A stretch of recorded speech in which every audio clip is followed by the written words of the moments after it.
Selamat datang di channel Cerita Cinta. Channelnya cerita cinta romantis. Sebelum lanjut, mohon dukungannya dengan like dan subscribe dulu. Gairah istri kesepian, bagian 33. Pakailah baju itu. Aku yakin kamu tetap akan terlihat cantik, meskipun harga bajunya murah. Iya, Pak. Saya ganti pakaian dulu. Lina kembali masuk ke dalam ruang ganti. Ia tidak bisa lagi menolak kemauan Trian. Om, Janu mau baju yang ini, ya? Janu muncul bersama pelayan, membawa baju kostum kelinci. Trian tertawa melihat kelucuan anak itu. Janu, kamu boleh memakai baju itu di rumah, ya? Untuk sekarang, kamu memakai baju yang ini. Trian menunjukkan setelan kemeja anak yang cocok untuk Janu. Tapi Janu mau pakai yang ini sekarang. Nanti kamu dikira kelinci, Janu. Nanti kamu dimasukkan ke kandang, diberi makan wortel. Apa kamu tidak mau makan stik dan spaghetti? Bujuk Trian. Memangnya kalau pakai baju ini nanti ditangkap ya? Tanya Janu polos. Trian mencubit pipi tembem anak itu. Tentu saja, kamu sangat lucu. Kalau pakai baju itu, nanti banyak yang ingin menangkapmu. Janu tidak mau ditangkap. Janu pakai ini di rumah saja. Trian tersenyum senang. Ia berhasil membujuk anak itu. Anak pintar. Sekarang, ikut Om untuk pakai baju ini dulu, ya? Lina tercengang melihat gedung mewah di hadapannya. Ia kira, restoran yang Trian maksud merupakan restoran biasa.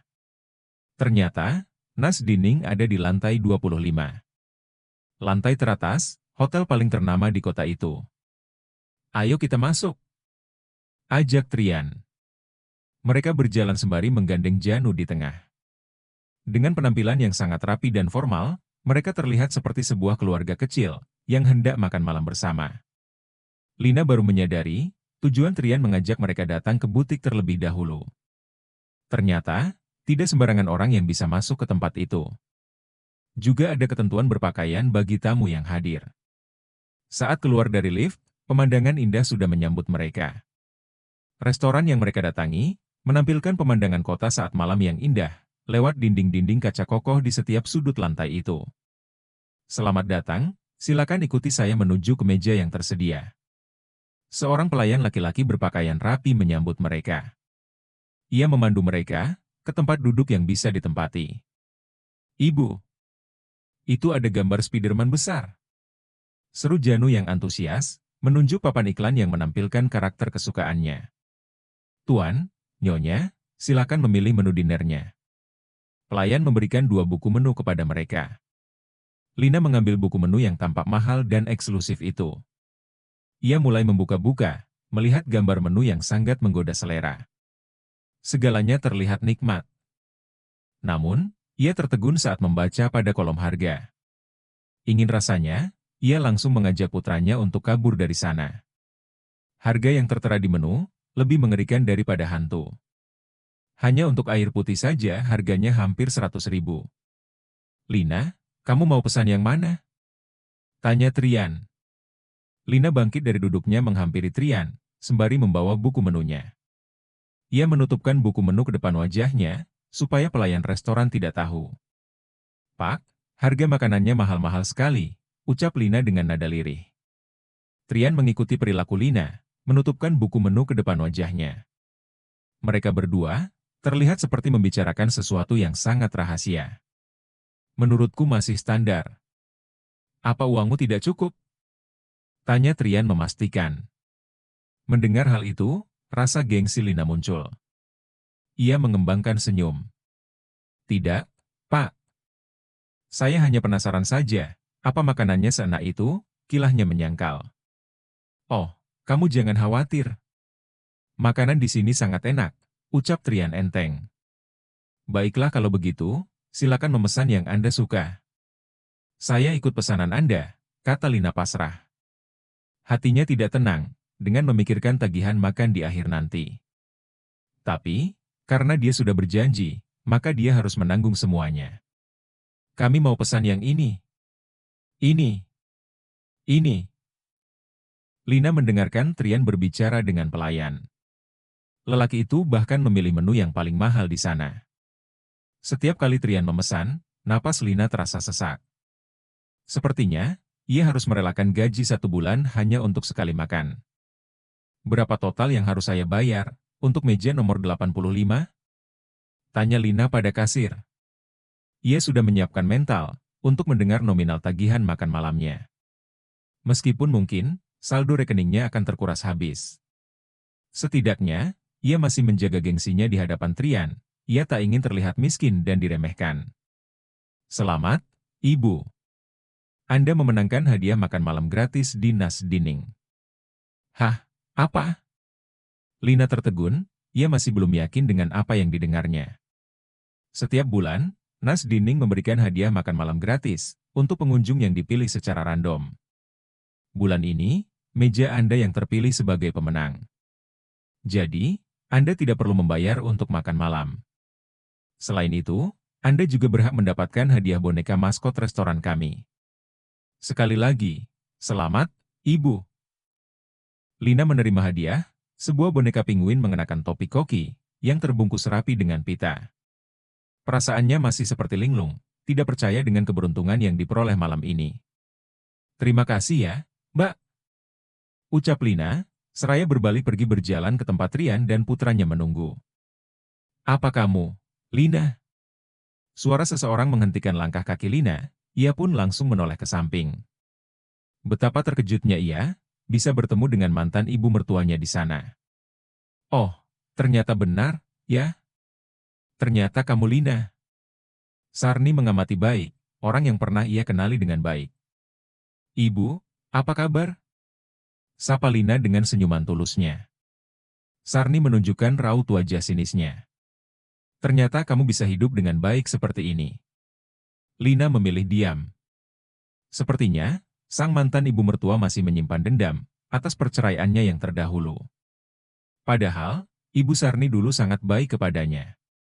Sebagai mertua, tidak pernah mengoloknya ketika menghabiskan uang Rudi. Enak sekali kamu, menikmati hidup yang menyenangkan. Bahkan makan di tempat mahal seperti ini. Kasihan sekali memang nasib putraku. Setelah kamu campakan, dia hanya bisa terbaring di ranjang rumah sakit. Begitu dia masih bisa menyebut-nyebut namamu, dan mengatakan kalau kamu orang baik. Orang baik mana, yang tega mencampakkan suaminya yang sakit? Apa Rudi sakit? Tanya Lina terkejut. Sejak bercerai, ia tidak pernah tahu bagaimana kabar mantan suaminya itu. Ia meninggalkan semua kontak dan media sosialnya, agar bisa melupakan masa lalunya. Setelah sekian lama, ia kembali mendengar nama Rudi. Hah? Jangan pura-pura peduli sekarang. Rudi sudah sakit-sakitan sejak kamu tinggalkan. Tega sekali kamu, membuang suami yang selalu mencukupimu dulu. Setelah tidak berguna, lalu kamu buang begitu saja. Rudi, semenjak bercerai, sudah berkali-kali dirawat di rumah sakit. Berpindah dari satu rumah sakit ke rumah sakit lainnya, untuk mendapatkan pengobatan terbaik. Sampai tubuhnya sekarang sangat kurus. Dia sekarang ada di rumah sakit. Kalau tahu kamu ada di kota ini, dia pasti akan jadi gila.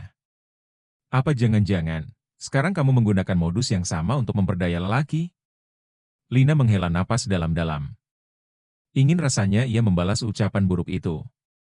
Lina, ternyata kamu di sini. Kenapa lama sekali? Trian tiba-tiba muncul dari arah belakang. Siapa dia? Tanya Trian dengan nada yang lirih. Aku mantan ibu mertuanya, sahut Sarni yang mendengar ucapan Trian. Oh, halo. Trian tersenyum menyapa wanita itu. Apa kamu, calon korban mantan menantuku ini? Kamu yang keberapa? Senyuman Trian seketika hilang, mendengar perkataan menyebalkan wanita tua itu.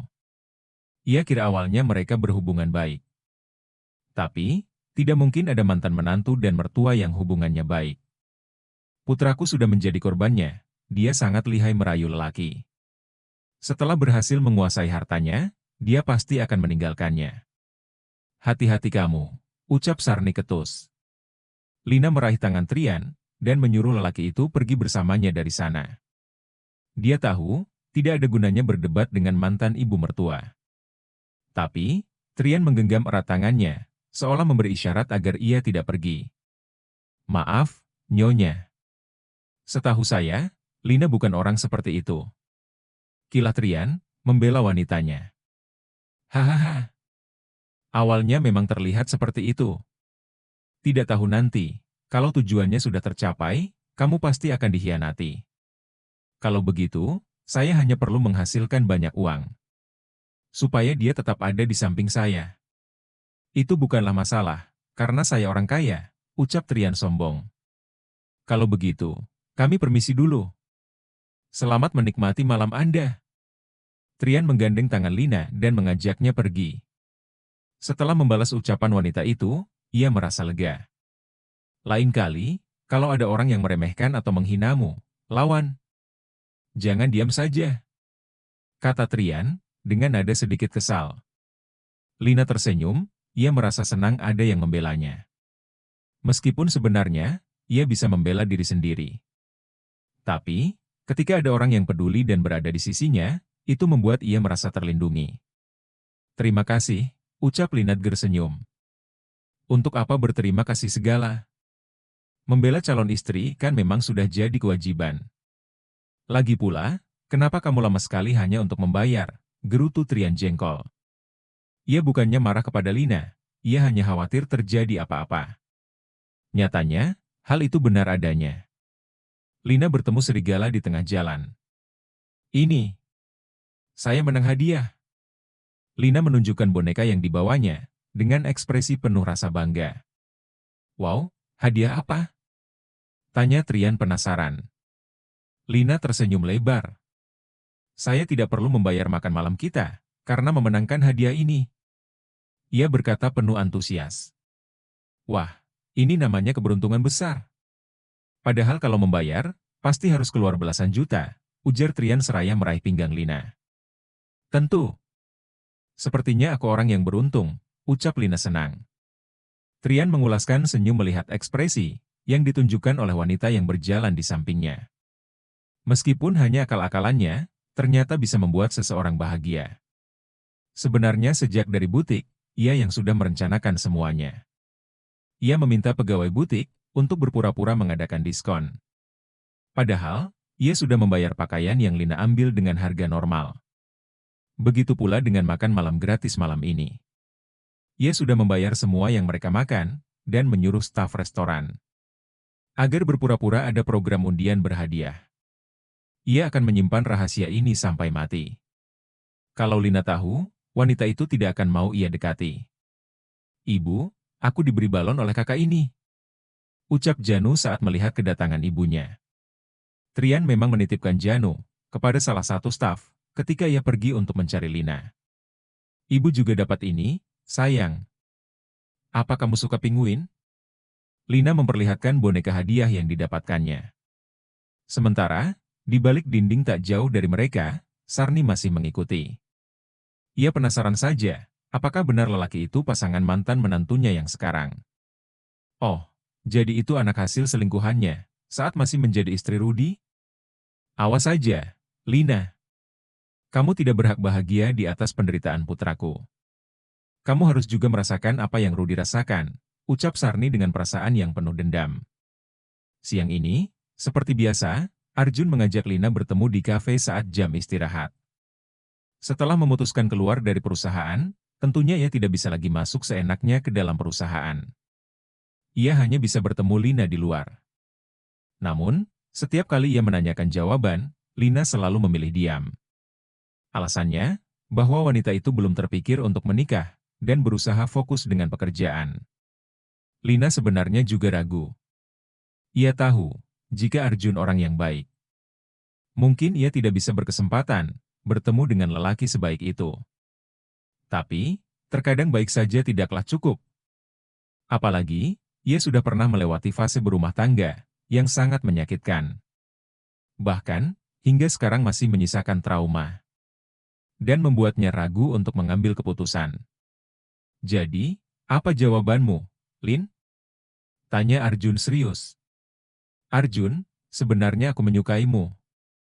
Kamu sangat baik padaku, juga Janu. Tapi, untuk menikah denganmu, Aku rasa tidak bisa. Arjun tidak percaya dengan jawaban yang menurutnya sangat klise. Bukankah seharusnya orang senang jika mendapatkan calon pasangan yang tepat? Apa salahnya menjadi orang baik? Apa dia tertarik dengan orang yang jahat? Mungkin kalau kita bertemu saat seusiamu, aku akan mantap untuk mengatakan, iya, imbuh Lina serius. Tapi kenapa? Apa yang salah denganku? Tanya Arjun penasaran. Lina menggeleng. Tidak ada yang salah, Arjun. Aku hanya merasa kita tidak cocok saja bersama. Alasannya? Lina terdiam.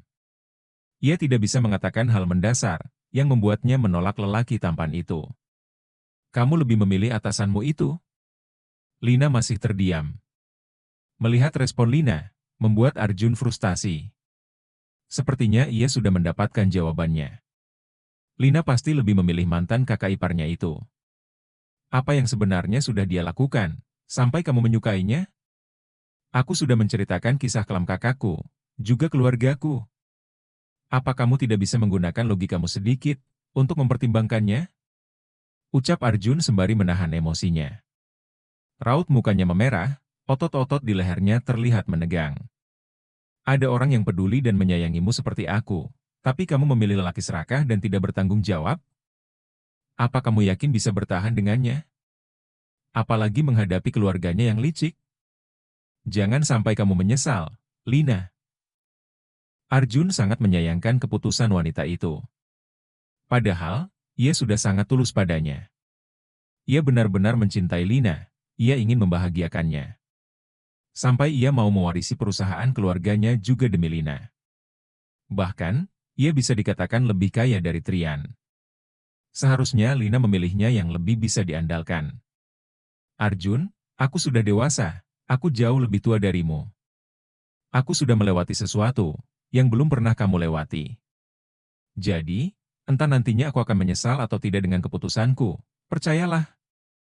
Aku sudah memikirkannya puluhan kali. Termasuk memikirkan jawaban yang ingin aku berikan padamu. Aku tidak bisa menikah denganmu, tegas Lina. Jawaban yang Lina berikan terdengar sangat menyakitkan. Segala usahanya seakan dibayar dengan kerugian. Tiba-tiba ia menjadi tak bersemangat untuk berjuang. Entah mengapa, rasanya ia tidak pernah mendapatkan apa yang ia inginkan. Maaf, Arjun. Aku harus kembali ke kantor sekarang. Jam istirahatku hampir habis. Lina menyedot es cappuccino yang dipesannya hingga habis. Ia lantas bangkit dari duduknya. Sebelum pergi, ia melirik ke arah Arjun yang masih tertegun di tempatnya. Ia sadar, telah membuat seorang lelaki baik patah hati. Aku harap kita masih bisa berteman seperti dulu. Jika itu berat untukmu, jangan pernah menemui atau menghubungiku lagi. Aku harap kamu akan mendapatkan kebahagiaanmu sendiri. Selepas mengucapkan hal itu, Lina benar-benar berbalik pergi meninggalkan Arjun. Ia juga masih ragu, apakah keputusannya yang terbaik. Menurutnya, Arjun terlalu baik untuk masuk ke dalam kehidupannya yang berantakan. Seandainya ia masih muda, belum pernah menikah, tidak mungkin ia akan menolak Arjun. Lelaki tampan, kaya, ramah, dan lemah lembut. Wanita mana yang akan menolaknya? Ah! Lina menjerit saat seseorang menarik tangannya. Ia terkejut dan seketika lamunannya tentang Arjun menghilang. Bersambung.